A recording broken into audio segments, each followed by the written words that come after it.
కర్ణాటకలోని యాద్గిరి జిల్లాలో ఉన్న ఒక అద్భుతమైన శివాలయం గురించి ఇప్పుడు మనం తెలుసుకుందాం. కర్ణాటకలోని యాద్గిరి జిల్లాలో గల షాహాపూర్ తాలూకాలోని సోమ్నహళ్లిలో ఈ దేవాలయం ఉంది. గవి సిద్ధలింగేశ్వర దేవాలయం ఒక సహజమైన గుహలో కొలువై ఉంది. ఇది యాద్గిరి పట్టణం నుండి సుమారు 55 కిలోమీటర్లు, షాహాపూర్ నుండి 25 కిలోమీటర్ల దూరంలో ఉంది.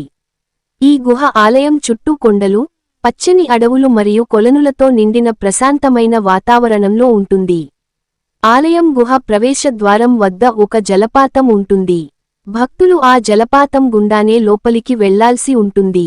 సాధారణంగా వర్షాకాలంలో ఈ ఆలయ సందర్శన కొంత కష్టంగా ఉంటుంది, ఎందుకంటే జలపాతం ఉధృతంగా ప్రవహిస్తుంది. అందుకే వర్షాలు తగ్గిన తర్వాత ఈ ఆలయాన్ని సందర్శించడం మంచిది. ఈ ప్రాంతానికి మరో గొప్ప ఆకర్షణ ఇక్కడ ఉన్న 3 సరస్సులు. వీటికి కందకూర్ సరస్సు, హలహళ్లి సరస్సు మరియు మాణికేశ్వర సరస్సు అని పేర్లు. ఇవి గుడి పరిసరాలను మరింత ఆహ్లాదకరంగా మారుస్తాయి. ఈ దేవాలయం శివుని భక్తులకు ఒక ముఖ్యమైన పుణ్యక్షేత్రం. ఇక్కడ స్వామివారు సిద్ధలింగేశ్వర అనే పేరుతో పూజలందుకుంటారు.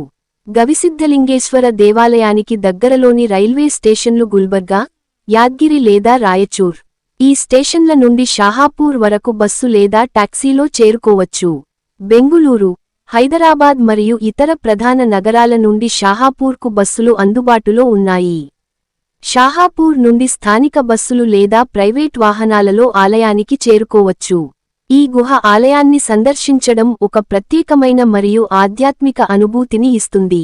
వర్షాకాలం తర్వాత ఇక్కడి ప్రకృతి అందాలు మరింత అద్భుతంగా ఉంటాయి.